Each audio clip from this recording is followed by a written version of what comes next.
BIDA কিভাবে এত টাকা পয়সা খরচ করতেছে, আউটপুট কিন্তু কিছুই নাই। বহুদিন থেকে এই বিডার কার্যকলাপ আমি অবজারভেশন করি। এইবারও আমি চীনে গিয়ে দেখেছি এবং একটা কথা শুনতেছি যে বিডা আপনার গুয়াংজুতে একটা অফিস করবে এই বিনিয়োগ আনার জন্য। এখন বিডা কিভাবে এত টাকা পয়সা খরচ করতেছে, আউটপুট কিন্তু কিছুই নাই। এখন আপনি বলতেছেন যাচ্ছেন, কিন্তু ওইখানে আমিও একটাতে প্রোগ্রাম ছিলাম কুমনিংয়ে, আমরাও আলোচনা করেছি। এখন তারা কি চাচ্ছে সেই জিনিসগুলো কিন্তু আমরা 1-to-1 B2B আলোচনা করেছি। এখানে তারা চাচ্ছে এখন লেদারে ইনভেস্ট করতে, বাংলাদেশে লেদার প্রজেক্টে ফিনিশ লেদার করবে। সঠিক প্যাড আর সঠিক তথ্য দিয়ে এসো সামলে নিব এক হয়ে মোনালিসা স্যানিটারি ন্যাপকিন। এই প্রজেক্টে তারা এখানে একটা তিনটা চাইনিজ মেডিসিনের হাসপাতাল করতে চায় এখানে। তারপরে আপনার ধরেন লোহা এবং কয়লা, এখানে তারা ইনভেস্ট করতে চায় উত্তোলনের জন্য।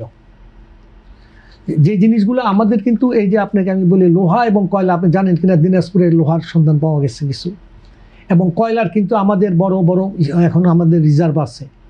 এই মিনারেলগুলো আমরা কাজে লাগাইতে পারতেছি না কেন? আপনি জানেন যে আমাদের এখানে পরিবেশ যারা বিশেষজ্ঞ ওনারা বলেন কয়লার উত্তোলন করলে দেশে পরিবেশ নষ্ট হবে। এটা ভুল ধারণা দিয়েছে। কারণ হয়েছে চীন বিভিন্ন দেশে এই কয়লা উত্তোলন করতেছে নিজের দেশে, তাদের টেকনোলজি সম্পূর্ণ নতুন। আপনি বাতাসই আসবে না বাইরে, এরকম টেকনোলজি তারা করছে। ভিতরে কাটবে, উপরে সব থাকবে, ভিতর থেকে কয়লা নিয়ে আসবে।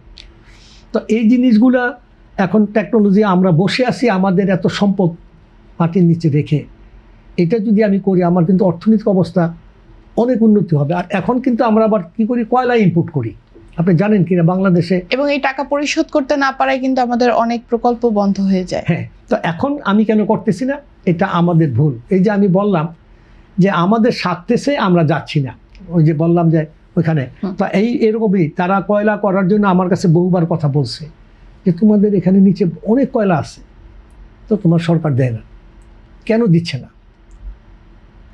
তো আমি এবার বলবো বর্তমান সরকারকে যে আপনারা একটু ভেবে চিন্তে দেখেন।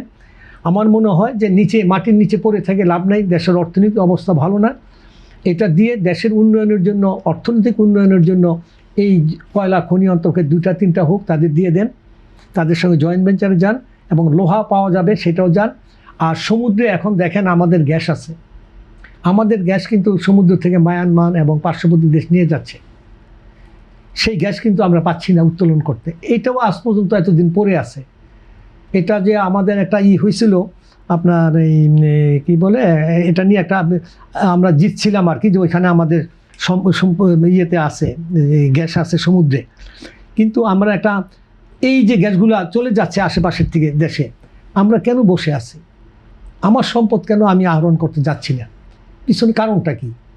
এর পিছনে কি কোনো উদ্দেশ্য কিংবা আমাদের সক্ষমতার অভাব বা দুর্নীতি জড়িত বলে মনে করেন? আমি মনে করি যে এটার পিছনে কোনো বিভিন্ন রকমের থাকতে পারে, মানে চিন্তা ভাবনা থাকতে পারে। হয়তো কোনো দেশ বা কোনো প্রেশার আছে কিনা যে তুমি এখানে যেও না, একটা হইতে পারে।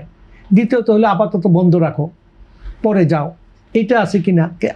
আমার গ্যাস দরকার, আমার গ্যাস ইনপুট করতে হয়। আপনি জানেন আমাদের LNG ইনপুট করতেছে, কিন্তু আমার গ্যাসের নেওয়ার মতো জায়গা আছে।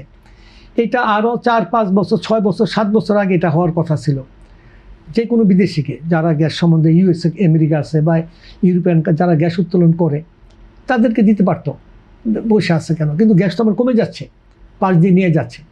তবে এই জন্য আমি বলবো যে এই বিষয়গুলো বিবেচনা করা, যে কেন বিলম্ব হচ্ছে, এই বিলম্বর পিছনে কারা কাজ করতেছে। তবে আমার দৃষ্টিতে হ্যাঁ, কিছু কিছু লোক হয়তো কোনো কোনো জায়গায় বসা আছে, আমাদের ক্ষতি করতেছে, আমাদের এই উদ্দেশ্যগুলা যাতে সফল না হই এই জন্য তারা বিলম্ব করার চেষ্টা করতেছে। এই বিষয়ে আমি প্রধানমন্ত্রীর দৃষ্টি আকর্ষণ করব যে আপনি দেখেন আমার দেশের স্বার্থের জন্য যেটা করা দরকার, এটাতে আমাদের আগে আসতে হবে। কে কি বলল না বলল সেটা পরের কথা।